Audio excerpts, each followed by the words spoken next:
झूठ बोलते थे इतने सलीके से लोग, सच होने का शक होने लगा है अब। ये मरहूम शायर मुनव्वर राणा की पंक्तियां हैं।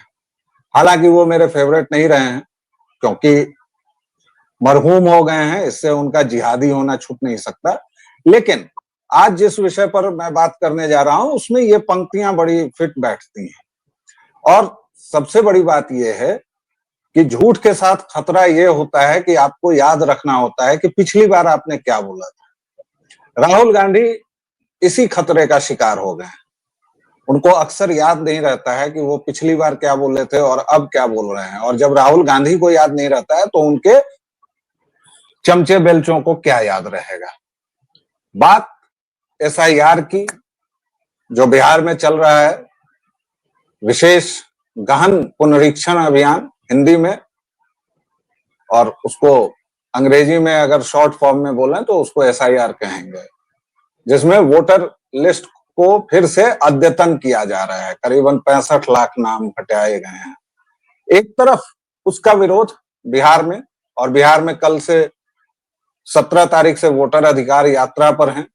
राहुल हैं, तेजस्वी हैं, सीपीआई है, सीपीएम है, सीपीआईएमएल है। मतलब आप देखिए कि कमाल की बात है। यह एक अलग वीडियो का विषय है कि दीपांकर भट्टाचार्य तेजस्वी यादव के साथ स्टेज शेयर कर रहे हैं। और हर एक बार जब भी मैं इन दोनों की एक साथ फोटो देखता हूं तो मेरी आंखों से कहीं ना कहीं नमी झलकती है। और मैं अपने पूर्व छात्र संघ अध्यक्ष, जेएनयू के पूर्व छात्र संघ अध्यक्ष चंद्रशेखर को याद करता हूं, जिनकी हत्या की गई थी। और जब मैं जेएनयू पहुंचा था तो उस आंदोलन को 1 साल हो गए थे। 96 में उन्हें मारा गया था, 97 में मैं पहुंचा था।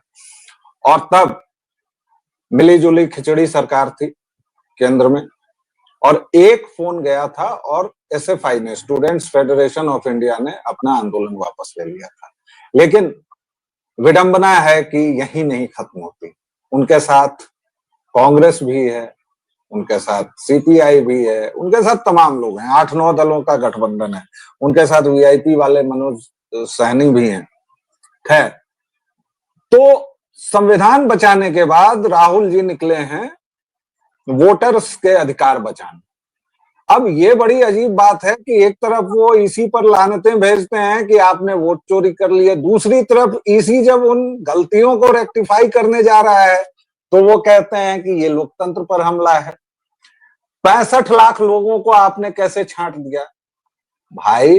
बिहार में वोटर परसेंटेज कितना है वो तो देख लीजिए, और बिहार में कुल जनसंख्या कितनी है, और बिहार के कुल कितने बिहारी बाहर रहते हैं ये भी देख लीजिए। बिहार वह अभिशप्त राज्य है जिसके 4 करोड़ जनता, यानी लगभग 1/3। बिहार की जनसंख्या आज हमें गिनाई जाती है 13 से 14 करोड़ के बीच।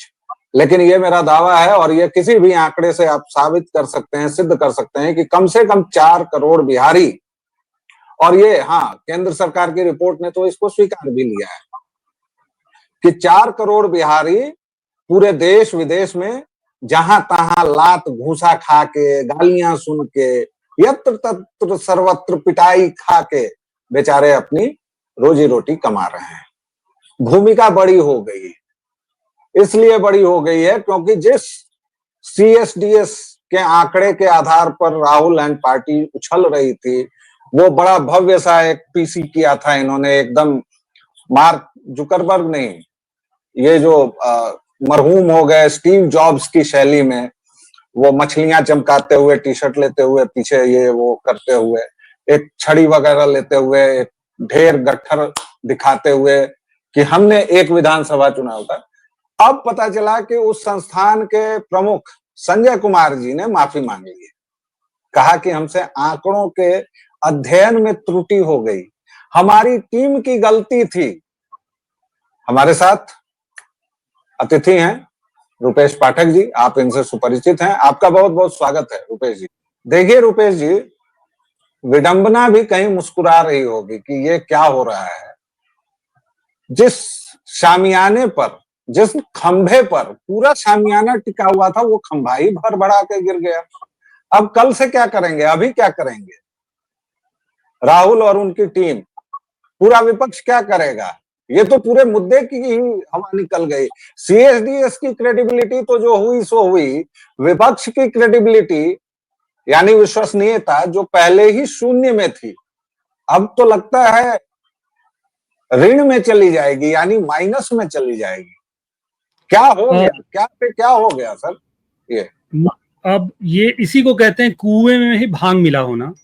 मतलब आप ये सोचिए कि ये कह देना कि नासिक पश्चिम में 47.38% और हिंगना में 43.08% मतदाताओं की संख्या में बढ़ोतरी हुई है। ये कोई सामान्य आंकड़ा नहीं है। इतनी बड़ी संख्या में फिर आप कहते हैं कि हमसे गलती हो गई हमारे आंकड़े में, और इसके लिए आप माफी मांग लेते हैं।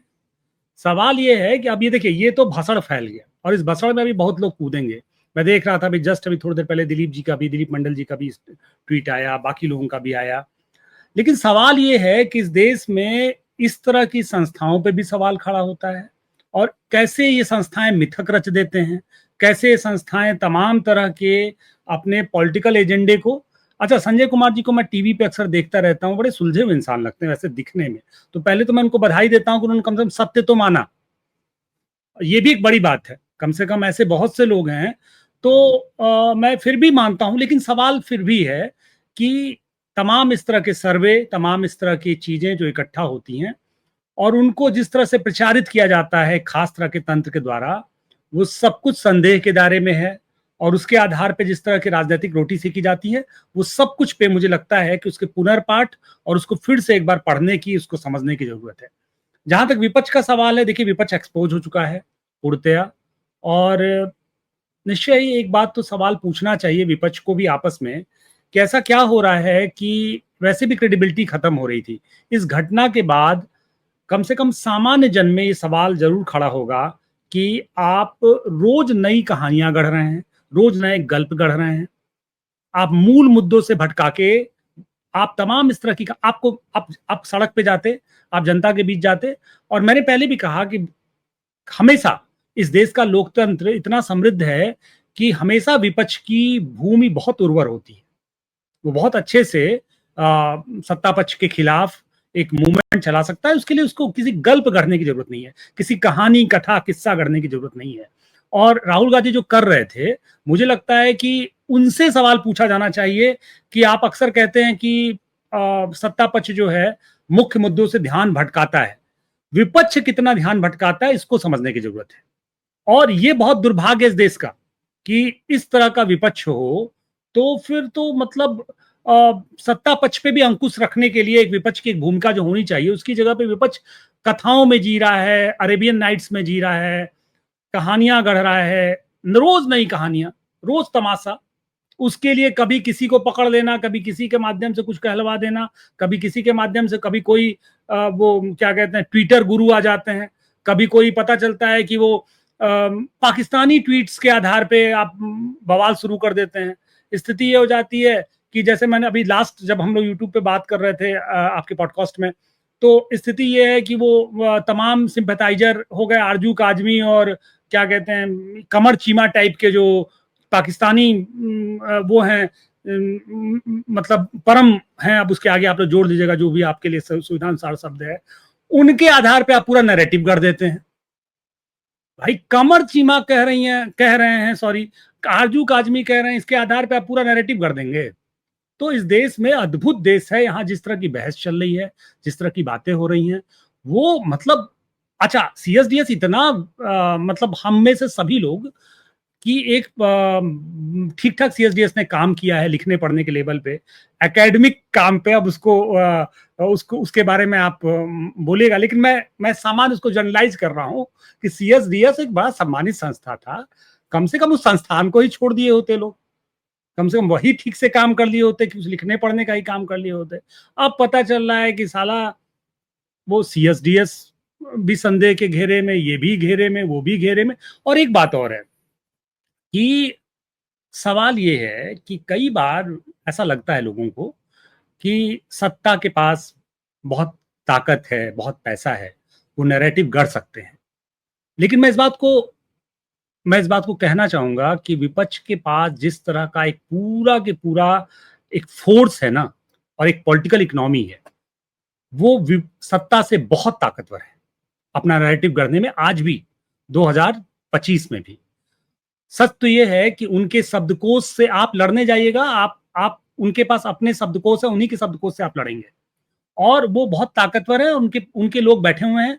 दूसरी बात ये है कि ऐसे बहुत से उदार चरित्र चेहरे हैं जिनके बारे में सामान्य आने वाले समय मुझे लगता है उनको भी एक्सपोज करने की जरूरत है, क्योंकि उन्होंने एक ऐसी छवि बना रखी है, सीएसडीएस से जुड़े हुए बहुत से लोग हैं जो इस तरह से स्थापित हैं कि जब वो बातें करते हैं तो ध्यान से लोग सुनते हैं, बातें करते हैं। लेकिन सवाल ये भी होता है, इतनी बड़ी लापरवाही, इतनी बड़ी लापरवाही, ये कोई 1-8% या 10-20-50 वोट का मामला नहीं है। और खासकर जब आपको पता था कि इसको हाथों हाथ विपक्ष ने ले लिया और इससे एक नैरेटिव गढ़ा जा रहा है, एक झूठ का संसार रचा जा रहा है, तो मुझे लगता है कि इन संस्थाओं को भी समझना चाहिए कि कम से कम वो अपने अंदर झांक के देखें।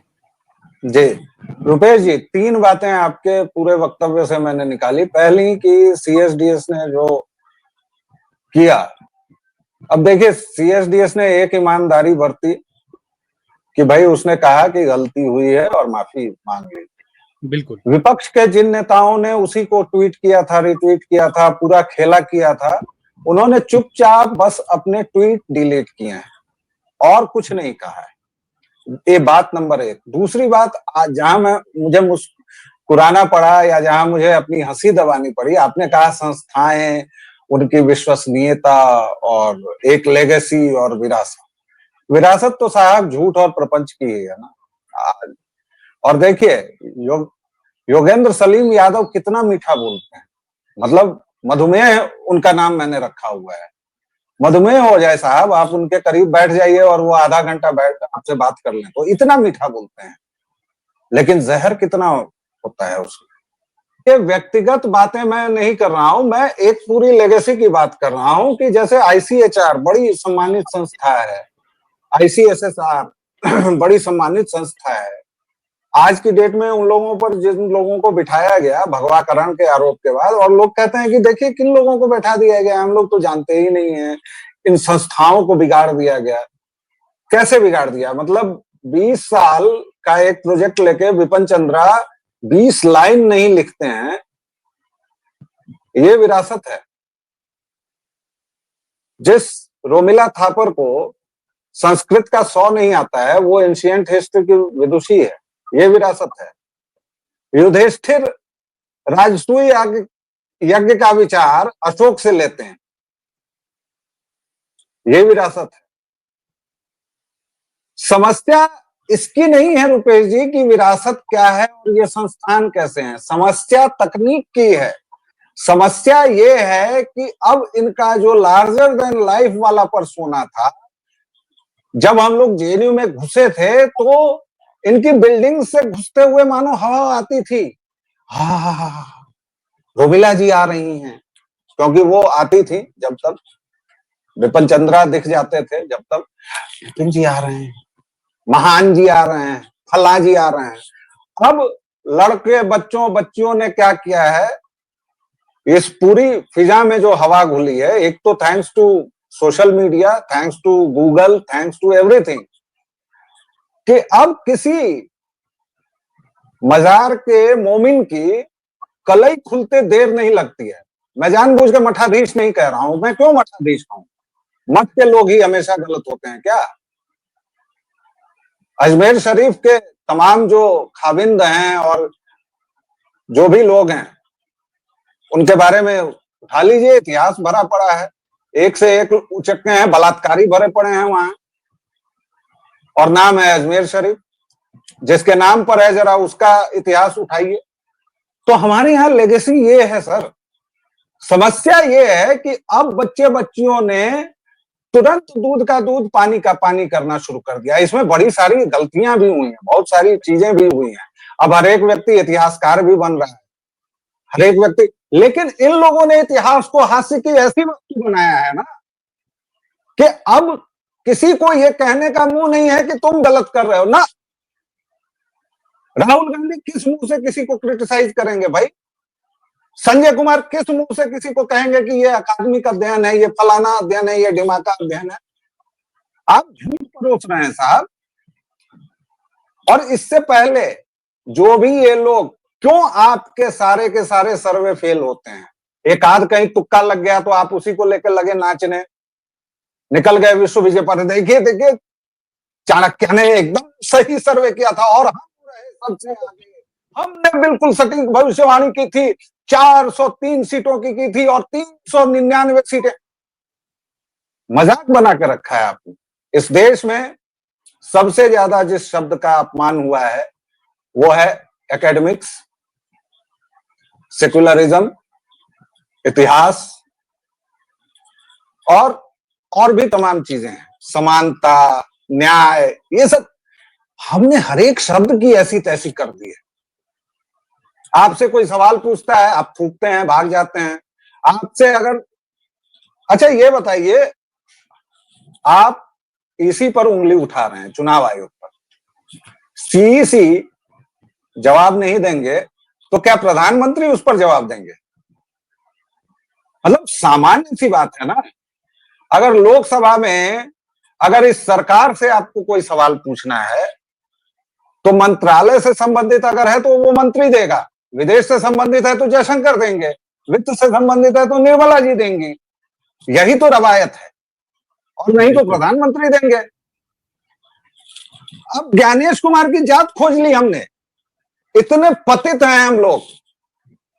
ज्ञानेश कुमार नहीं रहे साहब, ज्ञानेश कुमार गुप्ता हो गए। और एक तरफ से नहीं है सर,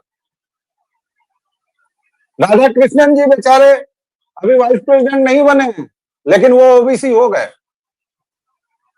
अद्भुत घटिया देश बनाया है हमने। कोई परशुराम की जाति खोज रहा है, कोई राम को ठाकुर बना दे रहा है। आपके उत्तर प्रदेश में अभी ठाकुर सम्मेलन हुआ था। कौन है ये ठाकुर? किनको गर्व है अपनी राजपूती पहचान पर भाई? बृजभूषण सिंह, रघुराज प्रताप सिंह। जब मुसलमानों की दंगाई भीड़ ऐसी तैसी करती थी तो कहां थे आप लोग? कहां थी वो तलवारें जो म्यान से निकलने को आतुर हैं? खैर, मैं थोड़ा हारमोनियम लेके इधर उधर निकल गया, विषयांतर हो जाता है, इसलिए दर्शकों तो श्रोताओं, क्योंकि क्रोध बहुत है और गुस्सा बहुत है। और ये सरकार हो या कोई भी, या दक्षिणी टोला हो, वो भी सुधारने की कोशिश नहीं कर रहा है। अच्छे भले बेचारे स्वयं सेवक को बना दिया ओबीसी। प्रधानमंत्री इस देश का मंच से खड़ा होकर कहता है मैं ओबीसी हूं, ओबीसी हूं। अरे क्या मजाक बना दिया है आपने इस देश का। ट्रंप देखता होगा, पुतिन देखता होगा, हंसता होगा, पूछता होगा अपने सलाहकार से कि यार ये ओबीसी क्या होता है भाई, बताओ जरा। लेकिन बात सीएसडीएस, बात राहुल गांधी और बात इस उसकी,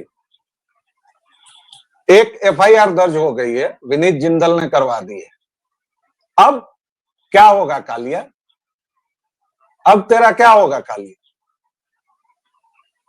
रुपेश जी। जी जी, देखिए एसआईआर का पूरा के पूरा जो एक तरह से जो मिथ्या जो संसार रचा गया, सवाल ये है कि उस पे राहुल गांधी क्या माफी मांगेंगे इसके बाद? संजय कुमार ने तो माफी मांग ली, कम से कम उनकी इस मामले में उन्होंने एक बहुत साहस का भी परिचय दिया, क्योंकि जिस दुनिया के ये सारे एकेडमिक्स हैं उनके साथ एक ये भी बड़ा संकट होता है। और अच्छा, एक बात और है जो बात समझा जाना चाहिए कि संजय कुमार ने किसी के दबाव में तो नहीं किया, राहुल गांधी को बचाने के लिए तो नहीं किया, या इस तरह से किसी उसके पीछे की क्या कथा हो सकती है। लेकिन खैर, सवाल ये है कि ये जो पिछले कुछ दिनों से एसआईआर का पूरा प्रकरण चल रहा है, क्या राहुल गांधी इसके लिए देश से माफी मांगेंगे?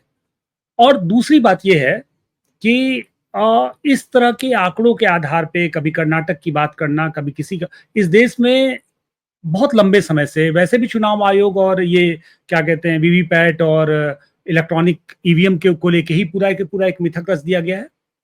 और खुद जब इनकी सरकार होती है तो ईवीएम से सरकारें बन जाती हैं। कर्नाटक में सरकार आ गई तो उसमें कोई दिक्कत नहीं है। लगातार जो है पिछले कई चुनाव में आपको सफलता मिली तो कोई दिक्कत नहीं है। सवाल ये है कि ये सारी कड़ियां वहां पे भी जुड़ती हैं। ईवीएम के नाम पे मतलब जो तमाशा है, आप कह रहे हैं कि नहीं साहब उससे बैलेट पेपर से करा लो। तो सवाल ये है कि जैसे रथों में पीछे जाने के लिए पहिए नहीं होते हैं, आप देश को कहाँ लेके जाएंगे। अच्छा, सवाल ये ईवीएम हैक हो जाता था, किसको नहीं पता है कि बैलेट पेपर के दौर में बूथ पे क्या होता था, किस तरह की, दुनिया को पता है कि कैसे बूथ लूटे जाते थे।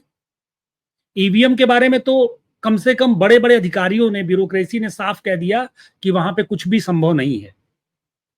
लेकिन हम सभी लोगों ने देखा 80-90 के दशक में क्या होता था, यूपी में क्या होता था, बिहार में क्या होता था, खुलेआम बूथ लूटा जाता था, पूरी पूरी सरकारें बनी।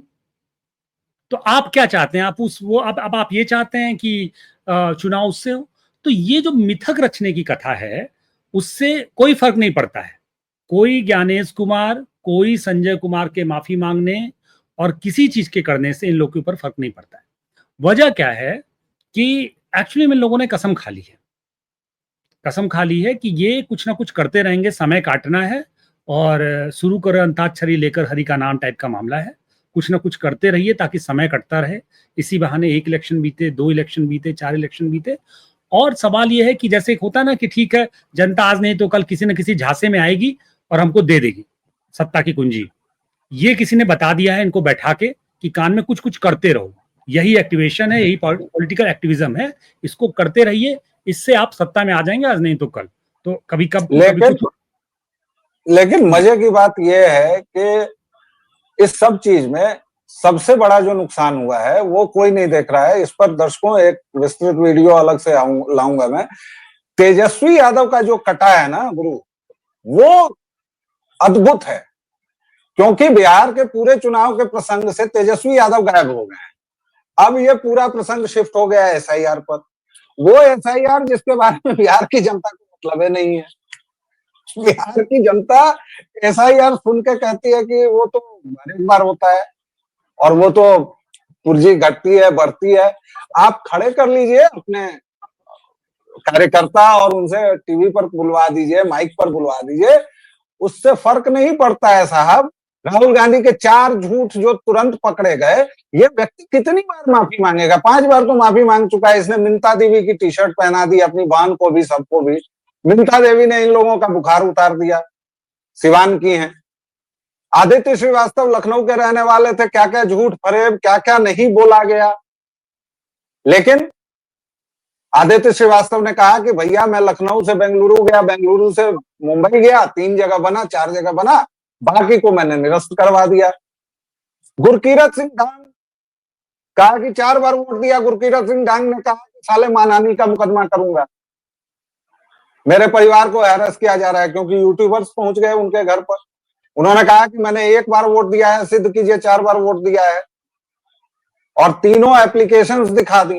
अब इससे ज्यादा आपके मुंह पर कालिख क्या मली जा सकती है? ये आदमी इतना गोरा है, इसके मुंह पर रोज कालिख पोती जाती है, राहुल विंची के मुंह पर, और दिल है कि इसका मानता ही नहीं। ये आदमी अद्भुत है। इस आदमी को न तो लज्जा है, न हया है, सब कुछ इसने बेच खाई है।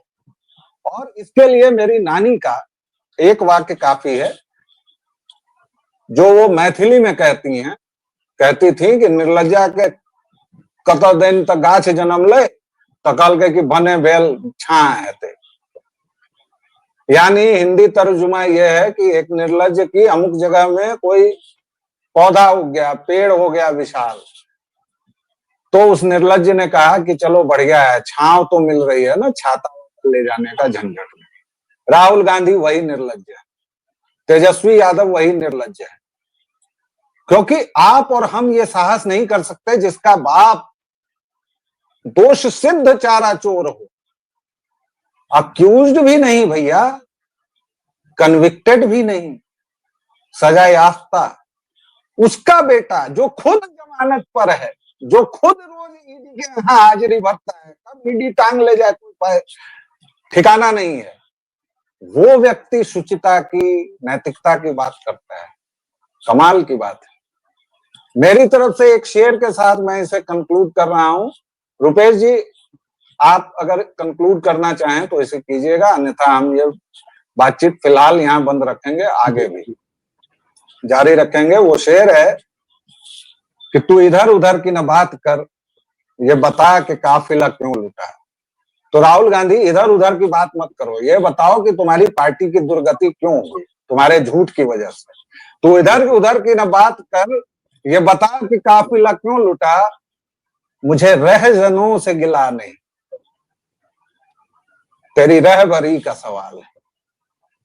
बिल्कुल ठीक बात। तो राहुल गांधी की रहबरी यानी प्रोटेक्शन जो है ना, वही इस देश के लिए घातक है। और आप पिछले 20 वर्षों से लॉन्च हो रहे हैं राहुल गांधी, कुछ सवालों के जवाब खुद तलाशिए महाराज। कब तक ये झूठ की खेती करोगे? रुपेश जी, ओवर टू यू। बिल्कुल ठीक बात है, और आपने बहुत महत्वपूर्ण बात कम से कम सारी के बहाने भी और बाकी चीज़ों के माध्यम से भी कही। और मुझे लगता है कि ये जो प्रकरण है ये कम से कम एक मील का पत्थर साबित होगा, कम से कम खासकर इस देश में नैरेटिव को बनाने और बनने वालों के लिए। और ये समझा जाएगा, देर तक ये याद किया जाएगा कि इस देश में इस तरह के लोग जो, देखिए होता क्या था पहले, ये कार्यक्रम कोई बहुत लंबा तो नहीं हो रहा है या नहीं ठीक है, नहीं कोई लंबा नहीं।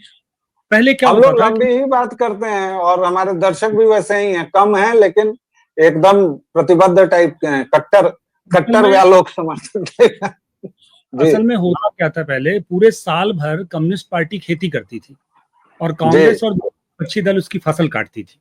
तो होता था पूरे साल भर गोष्ठियां हो रही हैं शहरों में, पटना में, लखनऊ में, तो आज फलाना मंच है तो धमाका मंच है, तो वो क्या कर रहा है कि फलाना गोष्ठी, फलाना संगोष्ठी, फलाना नाटक, और वो इस तरह का कचरा दिमाग में भरने के लिए जिसके जरिए एक नैरेटिव सेट किया जाता था।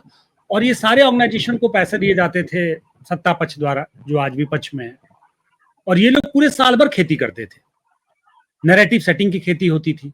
बाद में क्या होता था कि जो मुख्य विपक्षी दल या कांग्रेस जैसे दल हैं वो बाद में फसल काटने आ जाते थे। अब दिक्कत ये है कि अब डीएपी और यूरिया कम पड़ गया, तो तमाम ऑर्गेनाइजेशन भाग गए।